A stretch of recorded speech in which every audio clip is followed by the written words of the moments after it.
Engaging service is almost always talked about at a high level, but rarely does anyone do a deep dive and talk about sustainable practices that can be put in place to make it come alive in any business. Well, today we're getting into the weeds.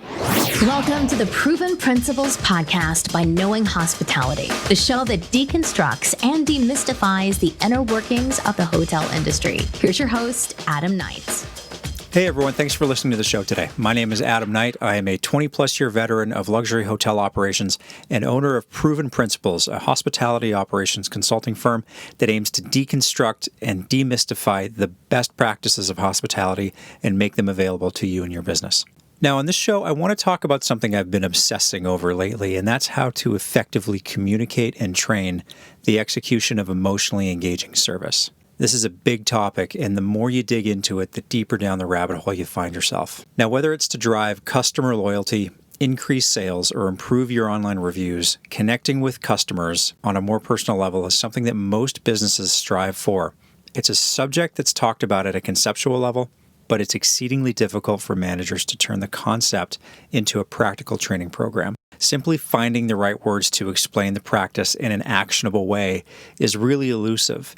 It's presented typically as a job requirement, but rarely do trainers show how to do this on the ground, how to make it come alive, and far be it from anybody to really discuss which roadblocks might be in the way, preventing employees from actually delivering on high-level service and how to overcome them. So if you can articulate what it is, you can actually show people how to do it. You'll know which behaviors to train, what to look for, and what to correct. Now, that said, emotionally engaging your customers starts with showing your team how to do it. You need to give them the tools, tips, and perhaps most importantly, the latitude to make decisions to serve customers without too much fear of negative feedback or disciplinary action. In other words, it comes with a high degree of internal empowerment and trust. The foundation of understanding emotionally engaging service is to critically look at all of the touch points in your operation. And you can do that by answering the following questions in an open and honest way.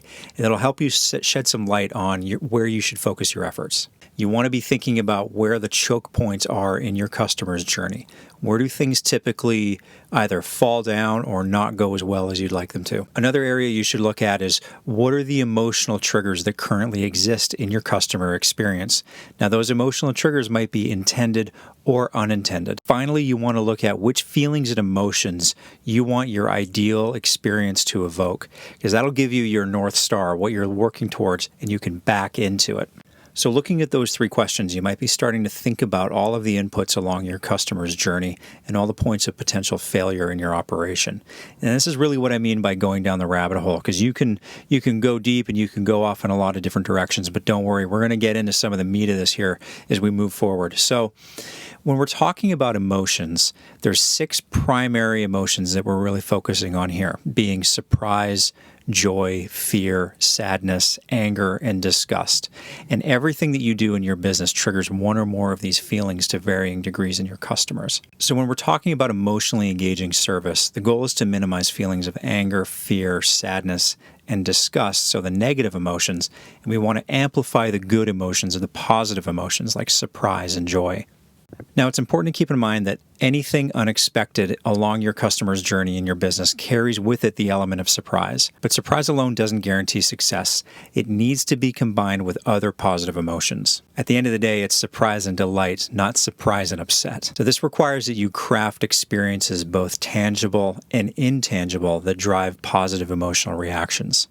So when we talk about tangible experiences, those are the things that engage all 5 senses. So think about touch, see, smell, taste, and hear. If something triggers one of those senses in a negative way, like a bad smell in a great-looking room, it actually affects the congruency of the customer's expectations.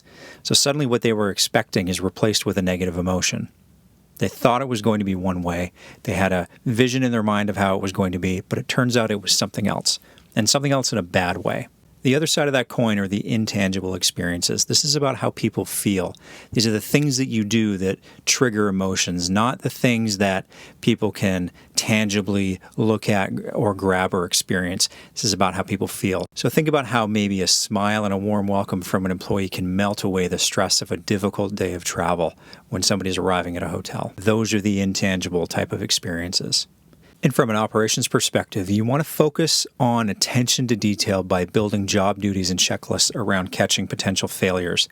So this is going to require a little bit of forethought and understanding of the functions and steps that each position in your operation is intended to perform. So another way of looking at this is finding those moments of downtime throughout the day so smaller detailed work can be accomplished. You should also be looking at this as a way to find overlapping duties in different departments to act as a fail-safe against missed items throughout the day. So for example, if a housekeeping houseman is responsible for keeping a lobby clean and they hit the lobby at specific times throughout the day, structuring their workday so that they hit the lobby during the busy times and maybe don't need to go through as often when the lobby is slow, when there's less traffic, just to make sure that it's looking as best as it can be. You're crafting their day to meet the needs of the operation. And while they're there, they should be looking at non-obvious places for ways to improve the look and feel of the area. So looking for trash in places like planters or behind furniture, having them carry extra napkins so they can replenish the coffee station during busy times. You really want to be thinking ahead and designing checklists to cover areas of need, even if those smaller tasks don't traditionally fall to a specific role. This is going to make it easier to cover off on all of the detailed items throughout your operation.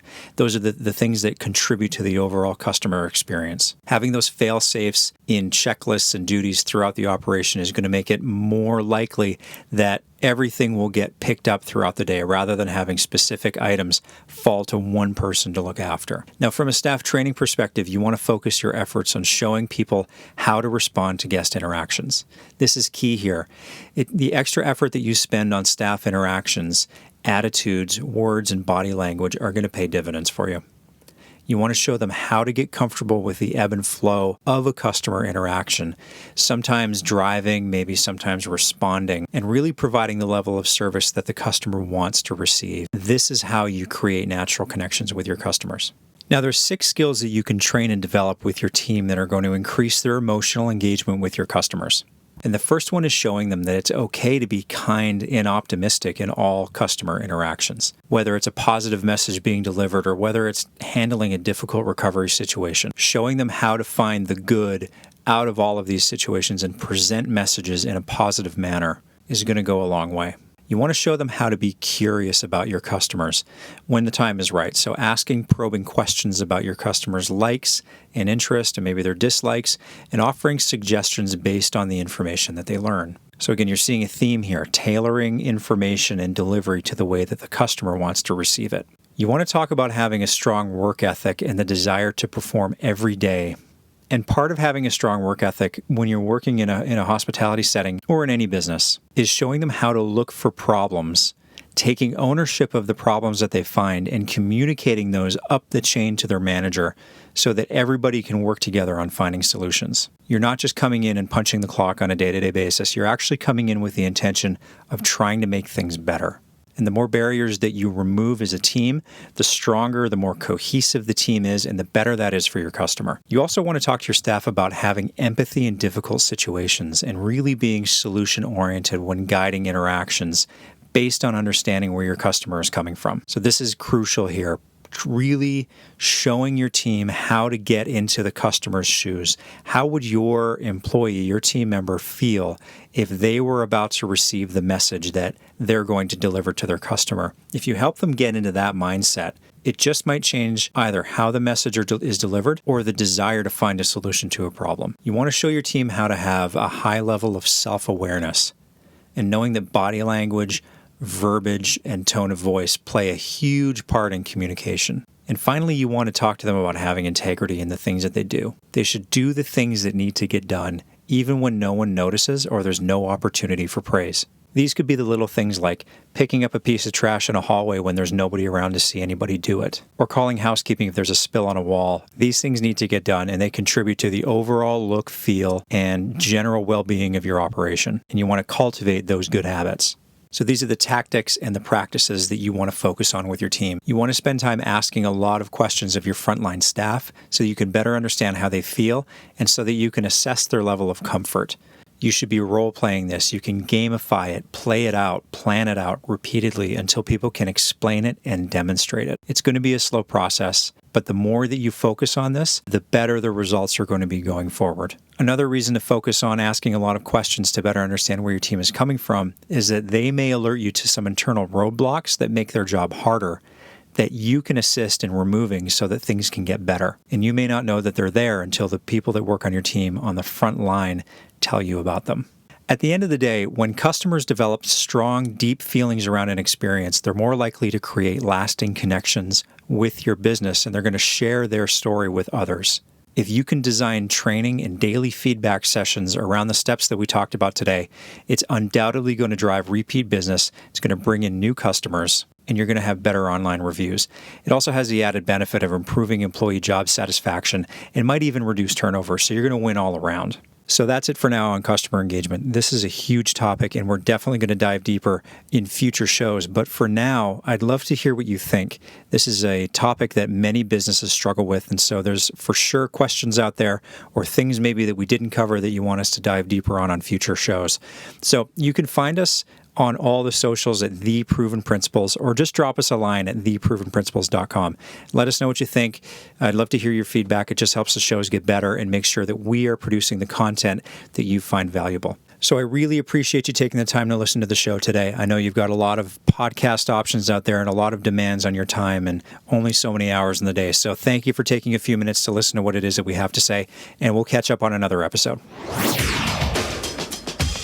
Thanks for listening to the Proven Principles Podcast with Adam Knight. Be sure to subscribe so you never miss a show. The podcast is brought to you by Knowing Hospitality, a full-service hotel management company that puts your performance first by rethinking the management model. Visit knowinghospitality.com to learn more. Until next time.